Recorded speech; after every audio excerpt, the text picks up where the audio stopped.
Assalamualaikum warahmatullahi wabarakatuh. Welcome to my YouTube channel Learn with me by Farida Laili. Salam kenal semuanya. Jangan lupa subscribe ya. Happy for watching. Yuk kita belajar sejarah perkembangan desa. Check this out. Assalamualaikum warahmatullahi wabarakatuh. Halo teman-teman mahasiswa dimanapun saudara berada. Pada pertemuan kali ini atau pertemuan 5 ini kita akan membahas materi tentang sejarah perkembangan desa, di mana minggu lalu atau pertemuan keempat kita sudah membahas tentang teori perkembangan desa dan kota. Seperti biasa teman-teman, sebelum kita mulai pembahasan di mata kuliah kajian sosiologi pedesaan dan perkotaan, mari kita awali dengan bacaan suratul Fatihah supaya apa yang kita pelajari bisa dengan mudah untuk dipahami dan dimengerti. Al-Fatihah.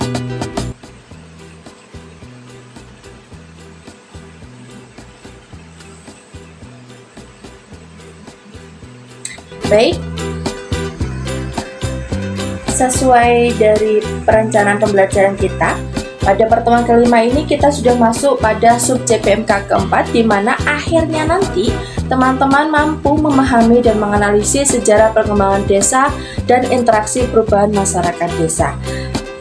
Nah, di pertemuan kelima ini kita hanya membahas tentang sejarah perkembangan desa. Untuk interaksi perubahan masyarakat desa, kita akan bahas di pertemuan ke-6 atau pertemuan berikutnya ya. Nah, di dalam sejarah perkembangan desa itu ada beberapa materi yang bisa kita bahas. Yang pertama, kita akan awali terlebih dahulu dengan apa itu desa. Ya, memang di awal kita sudah membahas apa itu desa, tapi saya akan membawa terus supaya teman-teman mengingat konsep tentang desa. Kemudian yang kedua, sejarah perkembangan desa dari masa ke masa. Ini mulai dari masa prasejarah sampai masa reformasi dan modern. Kemudian aturan perundang-undangan yang mengatur desa. Kemudian identifikasi sejarah perkembangan desa, faktor yang mempengaruhi perkembangan desa, sampai pada contoh perkembangan desa di Indonesia. Ini desa-desanya apa?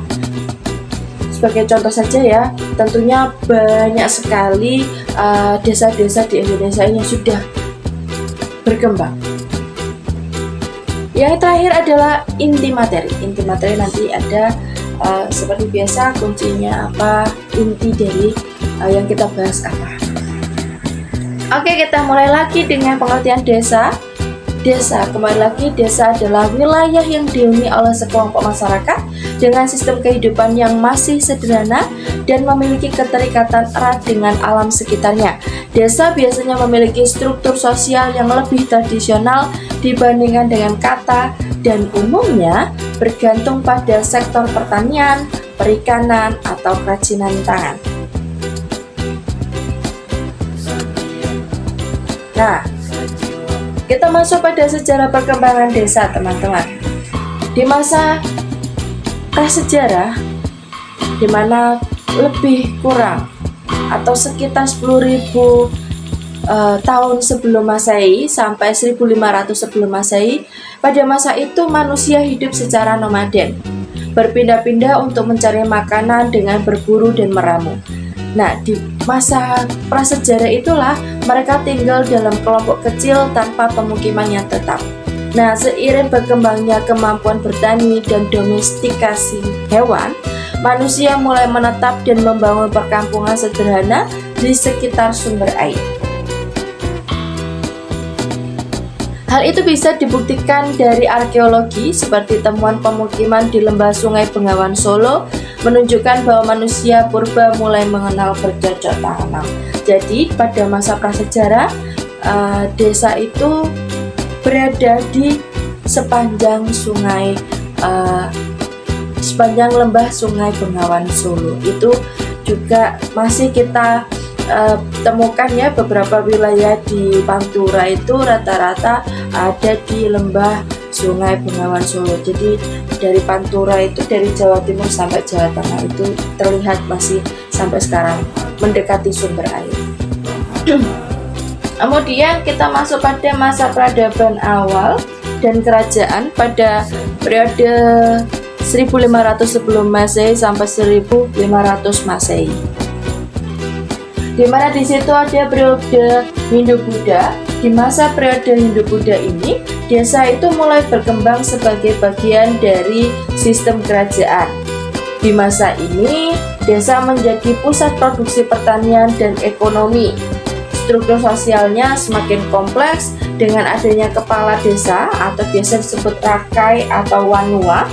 Banyak prasasti dari kerajaan seperti Tarumanegara dan Mataram kuno menyebutkan sistem pemerintahan desa dan pajak yang diberikan kepada kerajaan. Jadi ada pajak yang diberikan desa itu kepada kerajaan.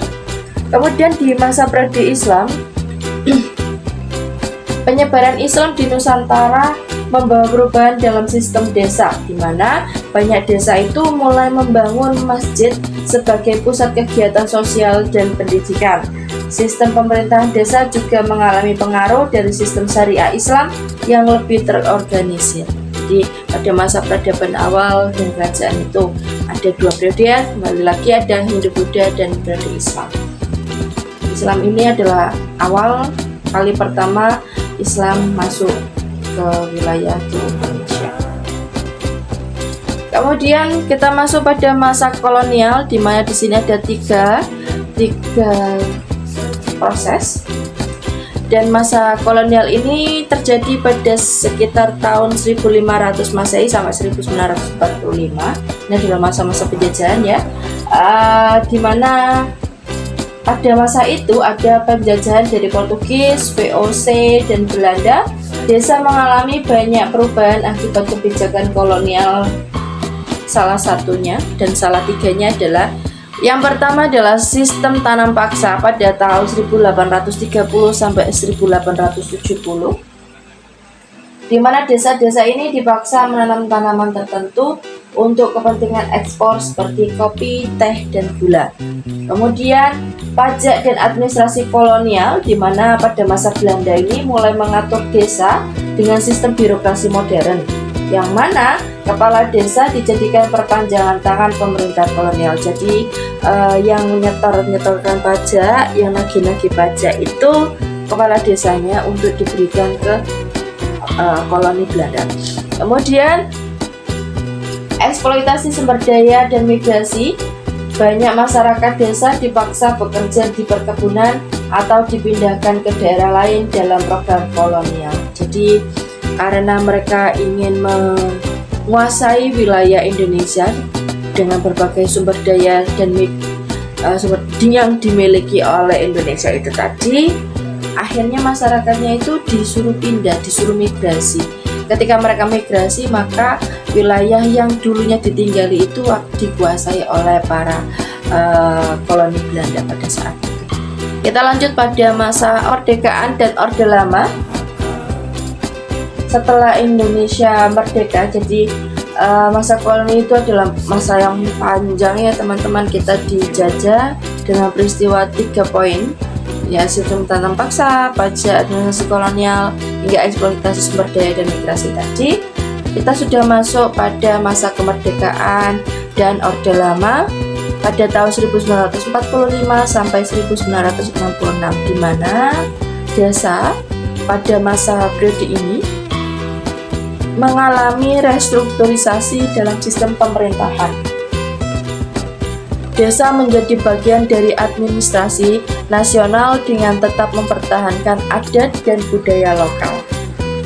Nah, kemudian dari sini muncullah program land reform pada tahun 1950-an sampai 1960-an. Apa itu program land reform? Di masa pemerintahan Orde Lama, mereka berusaha mengatasi ketimpangan kepemilikan tanah dengan menerapkan kebijakan land reform, yang mana kebijakan ini bertujuan membagikan tanah dan pemilik tanah dari pemilik besar kepada petani kecil.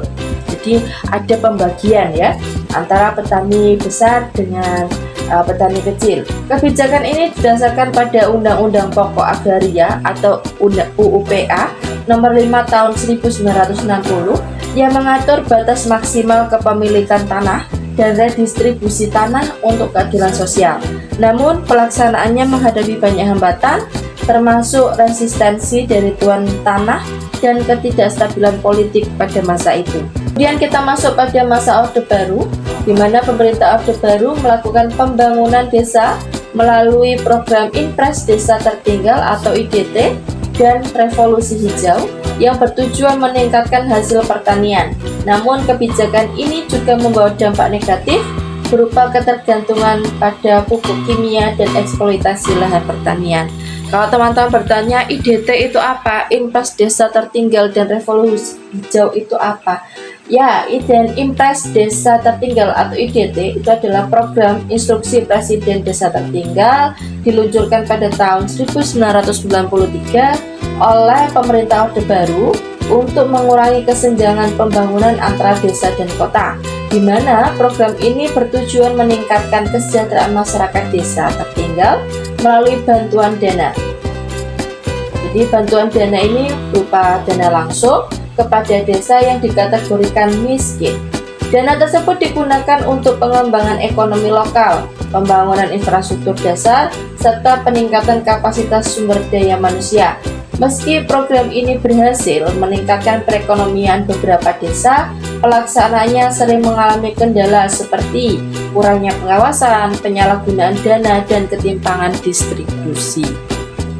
Kemudian, revolusi hijau itu apa? Revolusi hijau adalah program yang dicanangkan pada masa Orde Baru untuk meningkatkan hasil pertanian dengan menerapkan teknologi modern. Program ini mencakup penggunaan bibit unggul, irigasi yang lebih baik, serta penggunaan pupuk dan pestisida kimia, di mana revolusi hijau berhasil meningkatkan produksi padi dan menjadikan Indonesia swasembada beras pada tahun 1984.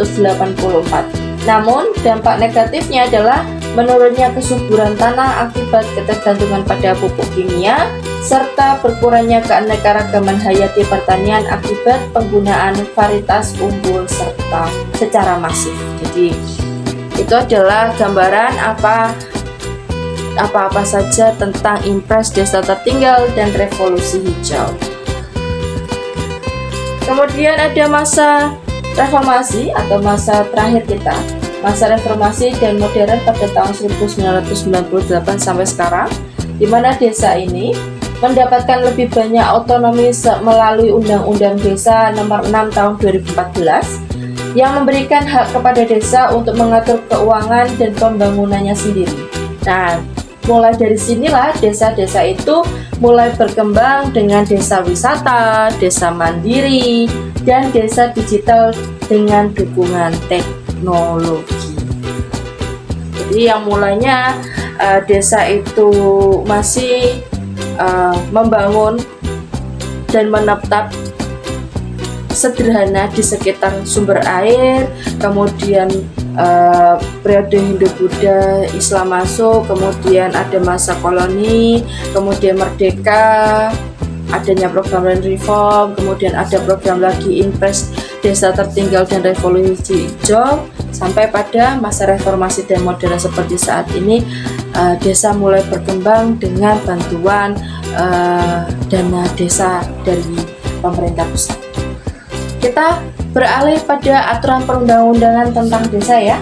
Yang pertama, Undang-Undang Nomor 5 Tahun 1979, di mana pada undang-undang ini mengatur pemerintahan desa secara seragam di seluruh Indonesia, menggantikan sistem pemerintahan desa berbasis adat.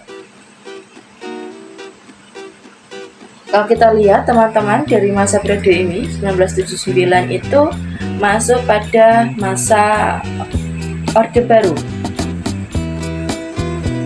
Kemudian Undang-Undang Nomor 22 Tahun 1999, undang-undang ini memberikan kewenangan lebih besar kepada desa dalam mengatur rumah tangganya sendiri. Undang-Undang Nomor 32 Tahun 2004, undang-undang ini memperkuat otonomi daerah dan memberi desa peran yang lebih mandiri dalam pembangunan. Nah, yang terakhir yang sebelumnya saya jelaskan, ada Undang-Undang Nomor 6 Tahun 2014 tentang desa, yang mana undang-undang ini memberikan desa hak penuh dalam mengatur pemerintahan dan keuangannya sendiri, termasuk alokasi dana desa dari pemerintah pusat. Sebenarnya masih banyak aturan perundang-undangan yang mengatur tentang desa. Silakan teman-teman cari dan gali sendiri undang-undang apa saja yang melekat pada proses birokrasi di desa. Nah, untuk teman-teman bisa memahami sejarah perkembangan desa, mari kita identifikasi dari 5 hal. Yang pertama adalah struktur sosialnya. Struktur sosial dilihat dari mana, Bu Farida? Dilihat dari bagaimana hubungan antar warga berkembang dari komunitas sederhana menjadi lebih kompleks. Kalian lihat bagaimana desa itu dari struktur sosialnya, bagaimana hubungan antar warganya itu ya komunikasi sederhana, misalkan diajak gotong royong, yang bersangkutan sigap, siap sedia, atau ada nanti dulu, atau ada negosiasi terlebih dahulu. Itu silakan dilihat terlebih dahulu. Desa bisa dikatakan berkembang atau tidaknya, pertama bisa dilihat dari struktur sosialnya. Yang kedua, sistem mata pencahariannya. Jadi dilihat bagaimana perubahan dari berburu dan meramu menjadi pertanian, perdagangan, hingga industri kecil. Kemudian pola pemukiman. Lihat bentuk desa dari yang tersebar menjadi lebih terorganisir dengan jalan, rumah, dan fasilitas umum. Pemerintahan, dari kepemimpinan adat ke sistem pemerintahan desa yang lebih modern. Yang terakhir, pengaruh eksternal, di mana pengaruh eksternal itu seberapa besar pengaruh kota, teknologi, dan kebijakan pemerintah dalam perkembangan desa. Jadi 5 hal ini bisa teman-teman jadikan pedoman untuk mengidentifikasi perkembangan desa dilihat dari sejarahnya. Kemudian selanjutnya, apa sih faktor yang mempengaruhi perkembangan desa? Yang pertama adalah faktor alam. Faktor alam ini bisa dilihat dari ketersediaan sumber daya alam seperti air, tanah yang subur, dan iklim yang mendukung pertanian. Yang kedua, bisa dilihat dari bencana alam seperti banjir, gempa bumi, dan tanah longsor yang dapat menghambat perkembangan desa. Jadi, 2 hal ini, ketersediaan sumber daya alam itu adalah faktor pendorong, sedangkan untuk bencana alam itu adalah faktor penghambat. Kemudian, faktor ekonomi, teman-teman, dilihat dari mata pencaharian utama masyarakat desa seperti pertanian, peternakan, dan perikanan, termasuk di dalamnya adalah nelayan.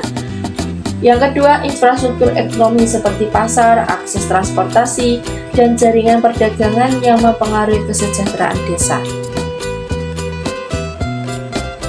Kemudian yang ketiga, faktor sosial dan budaya.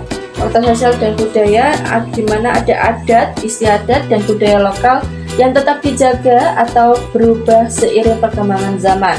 Yang kedua, pendidikan dan tingkat keterampilan masyarakat yang menentukan inovasi dan adaptasi dalam pembangunan desa. Faktor selanjutnya adalah teknologi, di mana penggunaan teknologi pertanian seperti irigasi modern dan alat mekanisasi yang meningkatkan hasil produksi. Yang dulu pada saat bajak itu pakai kerbau, sekarang sudah pakai traktor. Kemudian pada saat panen yang dulu pakai ani-ani, sekarang sudah pakai alat mesin untuk panen sawah, gitu ya. Kemudian teknologi, yang kedua internet dan komunikasi digital yang mendukung perkembangan desa wisata dan desa digital. Kembali lagi teman-teman, di dalam faktor teknologi itu ada bagaimana penggunaan teknologi di pertanian, apakah sudah digunakan di desa itu atau belum. Kemudian bagaimana internet dan komunikasi digital digunakan selama proses perkembangan desa itu, apakah sudah punya wisata, apakah internet sudah masuk di wilayah tersebut, bagaimana sumber daya manusia di dalam desa tersebut. Kemudian yang terakhir, faktor kebijakan pemerintah, di mana program pembangunan desa dari pemerintah ini seperti dana desa yang digunakan untuk membangun infrastruktur dan pemberdayaan masyarakat. Yang kedua, kebijakan reformasi agraria dan memanfaatkan lahan yang berpengaruh terhadap pertumbuhan ekonomi desa. Itu adalah faktor-faktornya. Nah, kita contoh perkembangan desa, mari kita jalan-jalan dulu ya teman-teman.